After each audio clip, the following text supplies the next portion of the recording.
Gak ada orang yang mau makan makanan ini kecuali orang yang kurang mampu dan juga narapidana.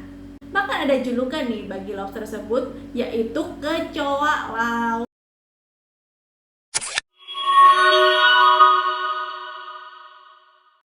Assalamualaikum warahmatullahi wabarakatuh. Selamat datang Besti di Hi Story. Dengan aku Naya. Di sini aku akan membahas tentang cerita-cerita unik dan juga fakta-fakta menarik yang pastinya akan menghibur kalian semua. Nah, di episode kali ini aku ingin membahas salah satu makanan mewah, makanan yang punya harga tinggi di zaman yang sekarang. Namun, ternyata zaman dahulu makanan ini dianggap murahan.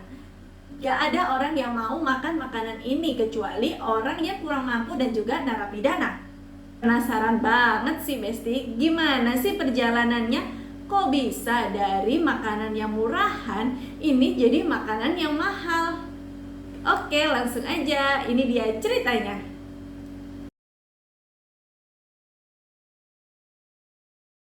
Pada zaman dahulu kala, tepatnya di abad ke-16, di mana awal mula orang Eropa bermukim di Amerika. Pertama kali mendarat di pantai utara Amerika. Dan betapa kagetnya mereka ketika melihat tumpukan-tumpukan lobster yang amat sangat banyak dan berserakan di sepanjang pantai. Selama bermukim, mereka memakan lobster itu sebagai makanan sehari-hari. Karena setiap hari makan lobster, jadi lama-kelamaan mulai bosen nih. Bahkan penduduk asli Amerika pun gak mau yang namanya makan lobster. Mereka menganggap lobster ini sebagai makanan murahan, makanan sampah yang cuma bisa dimakan bagi orang-orang yang memang kurang mampu aja. Penduduk pun mulai membiarkan lobster-lobster tersebut berserakan dan tersapu ombak-ombak di pantai begitu saja. Pada saat itu, lobster itu dikenal sebagai makanan yang murahan yang digunakan untuk alternatif bagi orang yang kurang mampu yang mengalami gagal panen. Jadi terpaksa nih harus makan lobster. Bahkan lobster ini digunakan sebagai simbol kemiskinan. Setiap rumah yang punya cangkang lobster di depan rumahnya, wah berarti ini orangnya termasuk orang yang kurang mampu. Pasokan lobster dari hari ke hari semakin melimpah. Penduduk Amerika pun mulai berpikir untuk memanfaatkan dagingnya sebagai pakan babi dan juga cangkangnya digiling sebagai pupuk untuk di ladang. Tak jarang juga ada yang memakai lobster tersebut sebagai umpan saat memancing. Wah, kalau zaman sekarang kebalikan ya, mancingnya pengen dapat lobster. Pada abad ke-18 atau sekitar tahun 1700-an, masyarakat mulai bosan nih melihat pemandangan tumpukan lobster yang setiap hari berserakan di pantai. Akhirnya ada ide untuk menjualnya ke berbagai wilayah di sekitar pantai tersebut. Mereka mengangkut lobster-lobster tersebut dengan menggunakan kapal kecil untuk disebarkan ke berbagai wilayah. Harganya pun sangat murah. Karena ya daripada berserakan gitu aja, mending dijual aja walaupun harganya ya murah-murah kayak gitu.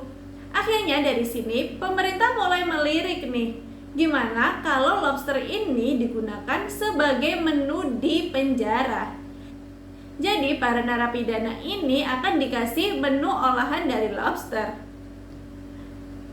Pemerintah juga berpikir, lah daripada membelikan ikan yang harganya lebih mahal, mending dikasih lobster aja, sama-sama sumber protein tapi harganya lebih murah. Akhirnya lobster dijadikan menu utama di penjara tersebut. Karena setiap hari selalu dimasakkan lobster, yang narapidana pun mulai protes. Kok tiap hari makanannya selalu lobster ya? Bosen aku nih. Akhirnya mereka protes nih ke chefnya. Chef, please, jangan kasih aku makan lobster lagi setiap hari. Dan kokinya pun menjawab, lah yang paling murah ini, yang memungkinkan untuk menu kalian ini adalah lobster, gitu kan. Setelah perdebatan mereka, diambillah keputusan kalau menu lobster cuma dikasihkan atau disajikan 2 kali selama 1 minggu. Memasuki abad ke-19 atau tahun 1800-an, kereta api mulai ditemukan dan mulai beroperasi di Amerika Serikat. Kemajuan teknologi transportasi ini menyebabkan orang-orang mulai berkunjung dari wilayah satu ke wilayah yang lainnya. Banyak orang pemukim pergi untuk liburan ke berbagai wilayah, salah satunya ke pantai. Dan pada saat itu, menu yang disajikan untuk orang-orang penumpang di kereta adalah menu lobster. Karena penumpang dari kereta ini berasal dari orang pemukiman atau orang kota, jadi mereka kurang mengenal adanya lobster nih. Saat disajikan, mereka antusias nih. Wah, menu apa ini? Saat mereka mencoba, akhirnya mereka suka nih dengan, wah, lobster ini kok enak, rasanya gurih, kayak gitu ya. Makanan yang gak mau dimakan bagi orang-orang pesisir. Akhirnya, ketika ada kereta ini, orang pemukim suka dengan adanya lobster. Dan mereka gak tahu kalau emang lobster ini dianggapnya murahan di daerah pesisir. Antusiasme terhadap lobster ini mulai meningkat. Banyak orang yang membicarakan tentang kelezatan dari daging lobster ini. Banyak dari mereka yang dari kota, dari wilayah-wilayah selain pesisir ini pergi nih berlibur ke pesisir-pesisir atau ke pantai-pantai saat musim panas. Dan pada saat berlibur, yang mereka cari adalah seafood atau lobster. Pada tahun 1810, pemerintah secara resmi mengumumkan bahwa adanya metode baru pengawetan makanan, yaitu berupa pengalengan. Saat itu makanan kaleng sangat populer di masyarakat Amerika. Karena antusiasme dan juga permintaan dari lobster ini sudah semakin meningkat, stoknya pun banyak, jadi penduduk pun mulai berinovasi, memasukkan daging lobster ini ke dalam kaleng dan dipasarkan ke Amerika Tengah atau di bagian pemukiman kota yang memang mereka ini suka akan masakan dari lobster tersebut. Di waktu yang sama, penduduk dari Amerika Tengah juga suka berkunjung ke New England untuk mencari lobster segar. Mereka suka mengkonsumsi lobster-lobster sedang di sepanjang pesisir pantai. Sejak saat itu, lobster pun udah mulai masuk ke dalam daftar menu dari restoran-restoran mereka.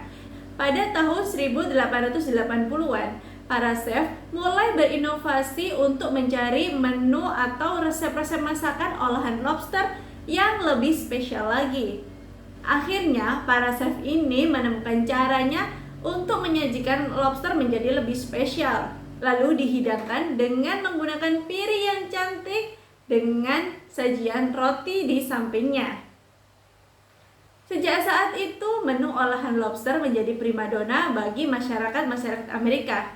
Pada tahun 1880-an, para chef mulai berinovasi untuk mencari olahan lobster yang lebih menarik lagi.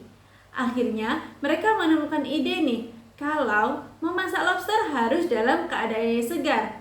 Jadi mereka memasak lobster yang hidup atau dalam keadaan yang segar, terus dikasihkan mentega ataupun butter dan disajikan di piring yang cantik serta dikasih roti. Penampilan yang cantik itu membuat daya tarik tersendiri bagi para pelanggan.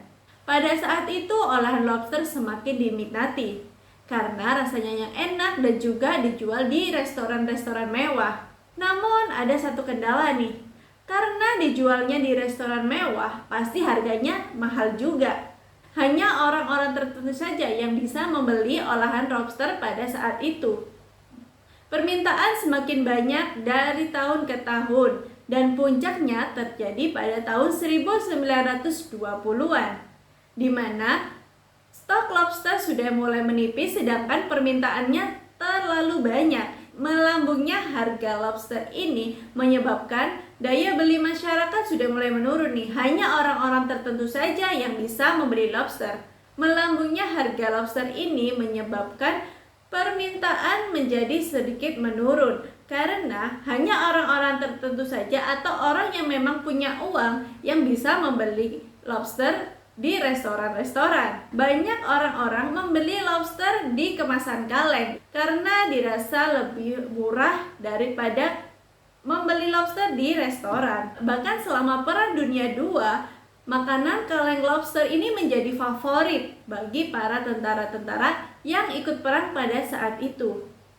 Bahkan pada saat itu, lobster yang dikemas dalam bentuk kaleng memiliki harga yang lebih murah dibandingkan dengan bahan-bahan baku yang lainnya seperti kacang kalengan. Maka banyak orang yang menggunakan lobster kaleng ini sebagai makanan bagi piaraan mereka. Dari tahun ke tahun, lobster mengalami naik dan juga turun. Namun pada tahun 1950-an, lobster ini sudah mulai berjaya kembali. Restoran-restoran sudah mulai menyajikan menu olahan spesial dari lobster. Lobster sudah mendapatkan tempatnya kembali sebagai simbol makanan mewah. Banyak restoran-restoran di Amerika bahkan di seluruh dunia menyajikan makanan olahan lobster. Nah, itu dia Besti, cerita perjalanan lobster dari makanan murahan menjadi makanan mewah yang sudah naik tingkat sampai detik ini. Please kasih komen di bawah ya, kira-kira next episode enaknya aku mau bahas apa lagi nih. Jangan lupa klik subscribe dan nyalakan tombol loncengnya supaya kalian gak pernah ketinggalan video-video terbaru dari Hais Media. Terima kasih.